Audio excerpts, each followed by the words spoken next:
ಎಲ್ಲರಿಗೂ ಸ್ವಾಗತ. ನಾನಿ kitchen by ಸಾಧನ. ಈಗ ನಾನು ಸೋರೆಕಾಯಿ ಕಟ್ಲೆಟ್ ಮಾಡೋದು ತೋರಿಸ್ತೀನಿ. ಅದಕ್ಕೆ ಏನೇನು ಬೇಕು ಅಂತ ಹೇಳ್ತೀನಿ. ಸೋರೆಕಾಯಿ ಸ್ಟಾರ್ಟರ್ಸ್ ಅಂತ ಅನ್ನಿ, ಕಟ್ಲೆಟ್ ಅಂದ್ರು ಅದೇ, ಸ್ಟಾರ್ಟರ್ಸ್ ಅಂದ್ರು ಅದೇ ಥರ ಇರುತ್ತೆ ಟೇಸ್ಟು. ಏನೇನು ಬೇಕು, ಹೇಗೆ ಮಾಡಬೇಕು ಅನ್ನೋದು ಹೇಳ್ತಿದ್ದೀನಿ. ಒಂದು ಸೋರೆಕಾಯಿ ಇದು 350 ಗ್ರಾಮ್ಸ್ ಇದೆ. ಈ ಸೋರೆಕಾಯಿ ನೋಡಿ, ಒಂದು ಸೋರೆಕಾಯಿ ನಾನು ಈ ಮಾತ್ರ ಸೋರೆಕಾಯಿ ತೊಗೊಂಡಿದ್ದೀನಿ. ಇದಕ್ಕೆ ಬೇಕಿರೋದು ಕಡಲೆ ಹಿಟ್ಟು, ಕಾರ್ನ್ಫ್ಲೋರ್, ಕೊತ್ತಂಬರಿ, ಹಸಿಮೆಣಸಿನ್ಕಾಯಿ, ಬೆಳ್ಳುಳ್ಳಿ, ಧನಿಯಾ, ಜೀರಿಗೆ, ಇಷ್ಟು ಬೇಕಾಗಿರೋ ಪದಾರ್ಥ. ಈಗ ನಾವು ಫಸ್ಟ್ ಏನು ಮಾಡಬೇಕು ಅಂದರೆ ಸೋರೆಕಾಯಿ ಸಿಪ್ಪೆ ತೆಗೆದು ತುರ್ಕೋಬೇಕು. ತುರ್ಕೊಂಡ್ಮೇಲೆ ಅದಕ್ಕೆ ನಾವು ಬೆಳ್ಳುಳ್ಳಿ, ಹಸಿಮೆಣಸಿನ್ಕಾಯಿ, ಧನಿಯಾ, ಜೀರಿಗೆ, ಸ್ವಲ್ಪ ಉಪ್ಪು ಹಾಕಿ ನಾವು ಪೇಸ್ಟ್ ಮಾಡ್ಕೋಬಾರ್ದು. ಆ ನೀರು ಹಾಕ್ಕೊಳ್ದಿರ ಗ್ರೈಂಡ್ ಮಾಡ್ಕೋಬೇಕು. ತೆರಿಯಾಗಿ ಬರುತ್ತೆ. ಅದಾದ್ಮೇಲೆ ಇದಕ್ಕೆ ಹಾಕಿ ಮಿಕ್ಸ್ ಮಾಡಬೇಕು. ನಾನೀಗ ಫಸ್ಟ್ ಸೋರೆಕಾಯಿ ತುರ್ಕೊಳ್ತೀನಿ. ನೋಡಿ ಸ್ನೇಹಿತರೆ, ಈಗ ಸೋರೆಕಾಯಿನ ಈ ಥರ ತುರ್ಕೊಂಡಿದ್ದೀನಿ. ಆದಷ್ಟು ಎಳೆಗಿರೋ ಸೌತೆಕಾಯಿ ತಗೊಳ್ಳಿ. ಅಕಸ್ಮಾತ್ ಏನಾದ್ರು ಬೋಲ್ತಿದ್ರೆ ಬೀಜಗಳು ಸ್ವಲ್ಪ ತೆಗೆದು ಹಾಕಿ, ಎಳೆಗಿತ್ತು ಅಂದರೆ ಅದಕ್ಕೆ ಹಾಕೊಳ್ಳಿ, ತೊಂದರೆ ಇಲ್ಲ, ಚೆನ್ನಾಗಿರುತ್ತೆ. ಇದಕ್ಕೆ ನಾವು ಫಸ್ಟ್ ನಾನು ಹೇಗೆ ಒಂದಾದ್ಮೇಲೆ ಒಂದು ಹಾಕ್ತೀನೋ ಹಾಗೆ ಹಾಕಿ. ಫಸ್ಟ್ ಕಾರ್ನ್ಫ್ಲೋರ್ ತಗೊಳ್ಳಿ. ನೋಡಿ, ಈ ಚಮಚದಲ್ಲಿ ಫುಲ್ ಚಮಚ ಹಾಕ್ಕೊಳ್ಳಿ. ನೋಡಿ, ಈ ಥರ 1.5 ಚಮಚ ಹಾಕ್ಕೊಳ್ಳಿ. ಇದು ಹೇಗೆ ಮಾಡೋದಂದ್ರೆ, ಇದಕ್ಕೆ ನೀರು ಹಾಕ್ಕೋಬಾರ್ದು. ಇದರಲ್ಲಿ ಎಷ್ಟು ತೇವಾಂಶ ಇರುತ್ತೋ ಅಷ್ಟೇ ತೇವಾಂಶಕ್ಕೆ ನಾವು ಹಿಟ್ಟನ್ನ ಹಾಕ್ಕೋಬೇಕು. ಒಂದೊಂದ್ಸತಿ ತೇವಾಂಶ ಕಡಿಮೆ ಇರಲಿ, ಸ್ವಲ್ಪ ಕಡಿಮೆ ಹಾಕ್ಕೊಳ್ಳಿ. ಈಗ ಇದು ಕಡಲೆ ಹಿಟ್ಟು 1 ಸ್ಪೂನ್ ಹಾಕ್ಕೊಳ್ತೀನಿ. ನೋಡಿ, ಈ ರೀತಿಯಲ್ಲಿ 1.5 ಸ್ಪೂನ್ ಹಾಕ್ಕೊಳ್ತೀನಿ. ಆಮೇಲೆ ಏನಾದ್ರು ತೇವಾಂಶ ಇತ್ತು ಅಂದರೆ ಇನ್ನು ಸ್ವಲ್ಪ ಹಾಕ್ಕೊಳ್ಳೋಣ. ಫಸ್ಟ್ ನಾವು ಇಷ್ಟು ಮಾತ್ರ ಹಾಕ್ಕೊಂಡಿದ್ವಿ. ಇದಕ್ಕೆ ನಾವು ಹಸಿಮೆಣಸಿನ್ಕಾಯಿ ತೋರಿಸಿದ್ನಲ್ಲ, ಒಂದು 10 ಮೆಣಸಿನ್ಕಾಯಿ ತೊಗೊಂಡಿದ್ದೀನಿ. 10 ಹಸಿಮೆಣಸಿನ್ಕಾಯಿ, ಬೆಳ್ಳುಳ್ಳಿ ಒಂದು 8-10 ಎಡಸು, ಮತ್ತು 1 ಸ್ಪೂನ್ ಧನಿಯಾ, 1 ಸ್ಪೂನ್ ಜೀರಿಗೆ, ಆಮೇಲೆ ಚಿಟಿಕೆ ಉಪ್ಪಷ್ಟು ಹಾಕ್ಕೊಂಡಿದ್ವಿ. ಯಾವಾಗಾದರೂ ಆಗಲಿ ಹಸಿಮೆಣಸಿನ್ಕಾಯಿ ಹಾಕಬೇಕಾದ್ರೆ ಒಂದೇ 1-2 ಕಳ್ಳ ಉಪ್ಪು ಅದಕ್ಕೆ ಹಾಕೊಂಡು ರನ್ ಮಾಡಿದರೆ ಚೆನ್ನಾಗಿರುತ್ತೆ, ಟೇಸ್ಟ್ಫುಲ್ ಆಗಿರುತ್ತೆ. ಹಾಗಾಗಿ ಒಂದು ಸ್ವಲ್ಪ ಉಪ್ಪು ಹಾಕ್ಕೊಂಡಿದ್ವಿ. ಅದಿಷ್ಟು ಇದಕ್ಕೆ ಹಾಕೊಂಡ್ಬಿಡ್ಬೇಕು ಸೋರೆಕಾಯಿ. ಆಮೇಲೆ ಕೊತ್ತಂಬರಿ ಕಟ್ ಮಾಡಿರ್ತೀವಲ್ಲ, ಸ್ವಲ್ಪ ಕೊತ್ತಂಬರಿ ಆಗಲಿ ಪುದೀನ ಆಗಲಿ ನಮ್ಗೆ ಏನು ಬೇಕೋ ಅದನ್ನು ಸ್ವಲ್ಪ ಇದಕ್ಕೆ ಹಾಕಿ ಬೇಯಿಸ್ಕೊಂಡ್ಬಿಡ್ಬೇಕು. ಕೊತ್ತಂಬರಿ ಹಾಕಿದ್ಮೇಲೆ ರುಚಿಗೆ ತಕ್ಕಷ್ಟು ಉಪ್ಪು ನೋಡ್ಕೊಳ್ಳಿ. ಒಂದು ಸ್ವಲ್ಪ ಉಪ್ಪು ಹಾಕ್ಕೊಳ್ಳೋಣ. ಚಿಟಿಕೆ ಅರಿಶಿನ, ಇದಿಷ್ಟು ಹಾಕಿ ನಾವು ಈಗ ಮಿಕ್ಸ್ ಮಾಡ್ಕೊಳ್ಳೋಣ. ಫಸ್ಟ್ ಹಿಟ್ಟುಗಳನ್ನ ಈ ರೀತಿ ಮಾಡ್ಕೋಬೇಕು. ಹಿಟ್ಟಿಗೆ ಎಲ್ಲ ಮಿಕ್ಸ್ ಆಗತ್ತೆಲ್ಲ, ಆಮೇಲೆ ಸೋರೆಕಾಯಿಗೆ ಹಾಕಿ ಮಿಕ್ಸ್ ಮಾಡಿದ್ರೆ ತುಂಬ ಚೆನ್ನಾಗಾಗತ್ತೆ.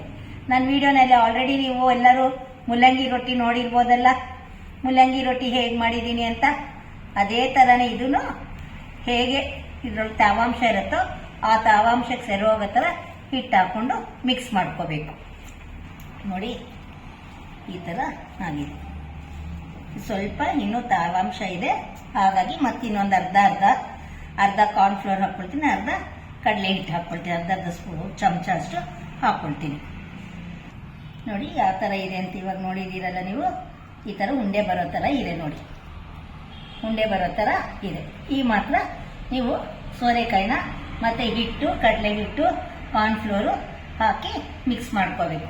ಈಗ ನಾವು ಒಂದು ಇಡ್ಲಿ ಬಾನ್ ಆಗಲಿ, ಒಂದು ತೂತು ಜರಡಿ ಪಾತ್ರೆ ಆಗಲಿ ತೊಗೊಂಡು ನಾವು ಅದಕ್ಕೆ ಒಂದು ಸ್ವಲ್ಪ ಎಣ್ಣೆ ಹಚ್ಕೊಳ್ಳೋಣ.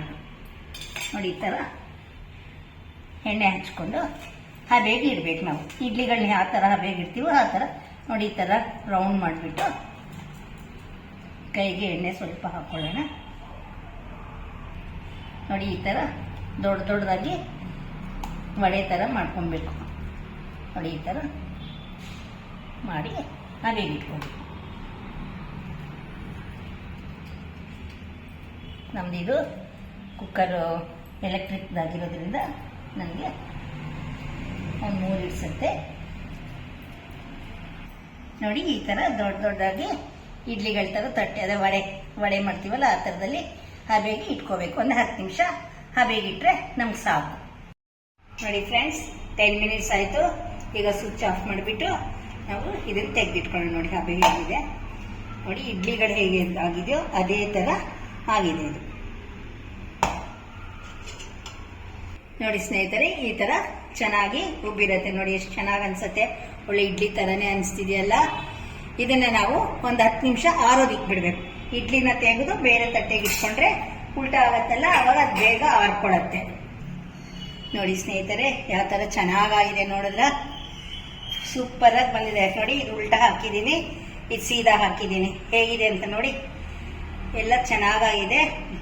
ಇದು ಯಾವ ಥರ ಇಡ್ಲಿ ಮಾಡ್ಕೊಂಡ್ರೆ ಸೇಮ್ ಇಡ್ಲಿನೇ ಅಂತ ಅನ್ಕೊಳ್ಳಿ. ಇಡ್ಲಿ ಬೆಂದಂಗೆ ಬೇಯಬೇಕು. ಇದನ್ನ ಬೆಂದಿದ್ರೆ ತುಂಬ ಚೆನ್ನಾಗಿರುತ್ತೆ. ಈಗ ಇದನ್ನ ಏನು ಮಾಡಬೇಕು ಅಂದರೆ, ಈ ಥರ ಮಾಡಿಟ್ಕೊಂಡು ಯಾವಾಗಾದ್ರೂ ನಮ್ಮ ಸ್ನೇಹಿತರೆ ಬರ್ತಾರೆ, ರಿಲೇಷನ್ಸು ಯಾರಾದರೂ ಬರ್ತಾರೆ ಅಂದಾಗ, ಇಲ್ಲ ಮನೆಯವರೇನೆ ಬಂದ ಕೂಡಲೇ ಮಾಡಿಕೊಡ್ಬೇಕು ಅಂದಾಗ ಈ ಥರ ಮಾಡಿಟ್ಕೊಂಡು ಇದು ತಣ್ಣಗಾದ್ಮೇಲೆ ನಾವನ್ನ ಕಟ್ ಮಾಡಿಕೊಂಡು ಫ್ರೈ ಮಾಡಿಕೊಂಡ್ರೆ ತುಂಬ ಚೆನ್ನಾಗಿರುತ್ತೆ. ಕಟ್ಲೆಟ್ ಥರನೇ ಇರುತ್ತೆ, ಸ್ಟಾರ್ಟರ್ಸ್ ಥರನೂ ಇರುತ್ತೆ, ತುಂಬ ಟೇಸ್ಟ್ಫುಲ್ ಆಗಿರುತ್ತೆ. ನೀವು ಮಾಡಿ ನೋಡಿ. ಇನ್ನು ತೋರಿಸ್ತೀನಿ, ನಾನು ಫ್ರೈ ಮಾಡಿ ತೋರಿಸ್ತೀನಿ. ಈಗ ಅದು ತಗೊಂಡು ಸ್ವಲ್ಪ ಎಣ್ಣೆ ಸೋರ್ಕೊಂಡು ಒಂದನ್ನು ಒಂದು ಪ್ಲೇಟ್ ಮೇಲೆ ಇಟ್ಕೊಳ್ಳೋಣ.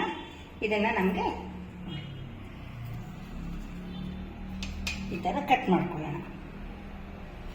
ಒಂದನ್ನು 4 ಭಾಗ ಟ್ರಯಾಂಗಲ್ ಶೇಪಲ್ಲಿ ಮಾಡ್ಕೊಳ್ಳೋಣ.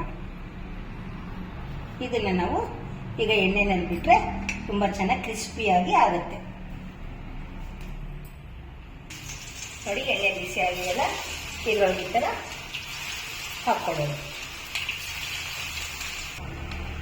ನೋಡಿ, ಈ ಥರ ಎಣ್ಣೆನಲ್ಲಿ ಫ್ರೈ ಮಾಡಿದ್ರೆ ಗೋಲ್ಡನ್ ಬ್ರೌನ್ ಥರ ಬರುತ್ತೆ, ಕ್ರಿಸ್ಪಿ ಆಗಿರುತ್ತೆ, ತುಂಬ ಚೆನ್ನಾಗಿರುತ್ತೆ. ನೋಡಿ ಎಷ್ಟು ಚೆನ್ನಾಗಿ ಗೋಲ್ಡನ್ ಬ್ರೌನ್ ಬಂದಿದೆ. ಸ್ವಲ್ಪ ಕ್ರಿಸ್ಪಿ ಆದರೆ ಟೇಸ್ಟ್ಫುಲ್ ಆಗಿರುತ್ತೆ, ಮಕ್ಳಿಗೂ ಇಷ್ಟ ಆಗುತ್ತೆ.